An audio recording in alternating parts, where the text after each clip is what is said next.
Selamat pagi bersama saya Cindy Raja.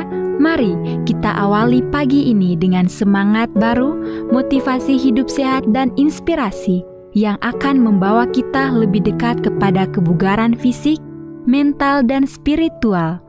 Perubahan kecil dalam hidup kita hari ini bisa menjadi langkah besar menuju umur panjang yang penuh kebahagiaan. Bersama kita akan merangkul kisah kemenangan, wawasan menarik, dan kekuatan harian yang berakar pada kebesaran Sang Pencipta. Tetap bersama kami di program Renungan Pagi, di mana setiap kata adalah dorongan untuk hari yang lebih baik.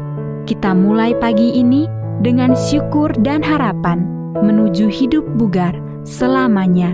Ditulis oleh Kai Kusma bersama Pendeta Denny Kanajo. Selamat mendengarkan. Shalom. Selamat pagi para pendengar yang diberkati oleh Tuhan dimanapun Anda berada saat ini.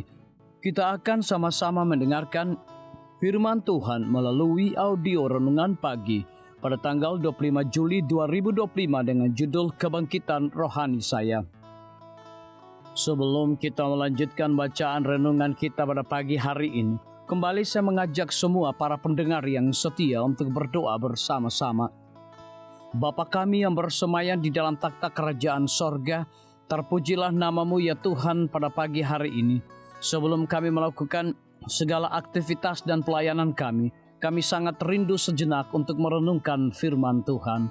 Terima kasih Tuhan Yesus, ampuni kami Bapa, karena kami sudah berdoa hanya di dalam nama Tuhan Yesus, Juru Selamat kami. Amin. Ayat inti kita terambil di dalam Galatia 2 ayat yang ke-20, demikian firman Tuhan. Aku telah disalibkan dengan Kristus, namun aku hidup, tetapi bukan lagi aku sendiri yang hidup, melainkan Kristus yang hidup di dalam aku. Mari kita ikuti penjelasannya. Peristiwa di mana ibu saya bunuh diri sangat menggoncang hidup saya. Reaksi pertama saya adalah kaget, kemudian penyengkalan, lalu kemarahan. Bagaimana dia bisa melakukan ini pada saya? Pada anak-anak saya, lalu rasa bersalah. Mengapa saya tidak melakukan sesuatu yang lebih?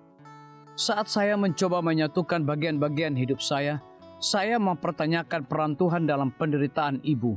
Dia menderita manik, depresif, dan pilihan selanjutnya untuk mengakhiri hidupnya. Secara membabi buta, saya hanya melihat dua pilihan. Yang pertama, Tuhan tidak menggenapi janjinya untuk tidak membiarkan cobaan apapun melebihi kemampuan ibu. Atau kedua, ibu hanya gagal. Apapun yang terjadi itu adalah situasi yang kalah. Entah Tuhan atau ibu yang menjadi kacau, dan kesimpulan itu hampir menghancurkan hubungan saya dengan Tuhan.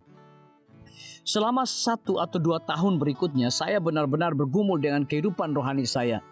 Melihat kembali ke belakang, saya pikir itu adalah kombinasi dari kehidupan rohani saya yang relatif steril sebelum kematian ibu. Bunuh diri dan pertanyaan selanjutnya berlintas dalam pikiran saya tentang peran Tuhan dalam hidup kita. Juga saya menghadiri gereja impersonal besar di mana saya tidak memiliki kelompok pendukung untuk mendengarkan, memberi semangat dan menegaskan kepada saya kebenaran bahwa Tuhan mengasihi dan iblis menghancurkan. Saya malu untuk mengatakan bahwa saya hampir menyerah pada Tuhan. Saya terus ke gereja, tetapi terutama demi anak-anak. Meskipun saya sedang berjuang, saya tetap percaya pada Tuhan supaya anak-anak tetap terhubung kepada Tuhan. Saya tidak menginginkan mereka bertumbuh dewasa dengan tidak pergi ke gereja karena saya. Sebelum membuat pilihan terakhir untuk melarikan diri dari Tuhan, saya berkomitmen untuk membaca dan menyelidiki kembali Alkitab. Saya membaca buku karya Philip Yancey, Where is God When It Hurts? Itu sangat membantu saya untuk membangun dan mencium aroma mawar. Keluarga saya juga mulai menghadiri gereja yang lebih kecil, di mana saya terlibat dan berteman dengan orang-orang yang mengasihi saya. Apapun yang terjadi, dan saya memulai terapi. Selama 5 tahun terakhir ini, saya benar-benar menjadi hidup kembali secara rohani. Saya mendapat manfaat dari 4 kelompok kecil, 1 kelompok pemulihan sekuler dan 3 kelompok berbasis spiritual. Saya bersukacita melalui renungan dan doa yang jauh lebih bermakna, dan saya menjadi jauh lebih aktif di gereja saya. Sungguh luar biasa, satu kebangkitan rohani bagi saya pribadi. Saya bertanya-tanya mengapa saya memerlukan waktu begitu lama, 30 tahun untuk terhubung dengan Tuhan.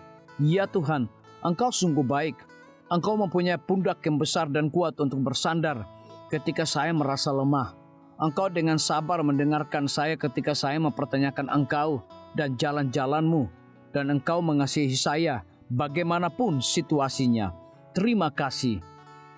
Biarlah bacaan renungan kita saat ini akan menjadi berkat bagi kita semua. Kembali saya mengajak semua para pendengar yang setia untuk berdoa bersama-sama. Bapa kami yang bersemayam di dalam takhta kerajaan sorga, terima kasih Tuhan Yesus. Oleh karena firman-Mu pada pagi hari ini memberikan berkat dan kekuatan rohani bagi masing-masing kami. Pada saat ini hamba berdoa untuk pemerintah kami. Tuhan memberkati Bapak Presiden bersama dengan wakil, para menteri dan seluruh stafnya, Bapak Gubernur bersama dengan wakil, Bapak Bupati bersama dengan wakil, Bapak Wali Kota bersama dengan wakil, camat dan seluruh stafnya, kepala desa, lurah, RT, RW, dimanapun mereka berada saat ini.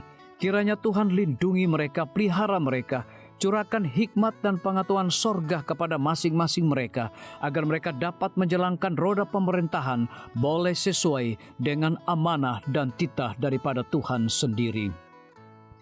Pada pagi hari ini kami juga berdoa untuk para tim medis. Tuhan berkati dokter, perawat, bidan, farmasi, nutrisionis. Kiranya hikmat dan pengetahuan sorga, roh dedikasi yang tinggi, roh kelemah lembutan Tuhan berikan kepada masing-masing mereka, agar mereka dapat memberikan pelayanan yang terbaik bagi setiap pasien yang membutuhkan pelayanan mereka setiap hari. Kami juga berdoa untuk guru-guru, kepala sekolah, siswa, mahasiswa, bahkan dosen di setiap lembaga pendidikan. Kiranya hikmat dan pengetahuan sorga Tuhan berikan kepada masing-masing mereka, agar mereka dapat mendidik setiap anak-anak untuk memiliki karakter Yesus Kristus. Hamba juga berdoa untuk TNI, Polri, PNS, wira swasta, petani, nelayan, ojek online dimanapun mereka berada. Kiranya berkat dan sukacita sorga Tuhan juga berikan kepada masing-masing mereka, agar mereka juga menjadi saluran berkat bagi sesama manusia. Para pendengar yang setia yang berulang tahun saat ini dimanapun mereka berada, biarlah dengan bertambahnya usia, mereka semakin hidup bersyukur dan berterima kasih kepada Tuhan setiap saat. Yang berada di dalam kebimbangan, ketidakpastian hidup, Tuhan berikan iman yang teguh dan pengharapan, agar mereka tetap percaya akan janji Tuhan setiap hari. Terima kasih Tuhan Yesus, dengarlah segala doa dan permohonan kami Bapa, dan mau mengampuni segala dosa kami, karena kami sudah berdoa hanya di dalam nama Tuhan Yesus, Juru Selamat kami. Amin. Demikian firman Tuhan yang telah kita dengarkan. Semoga hari ini menjadi berkat bagi kita semua. Sampai jumpa, Tuhan memberkati.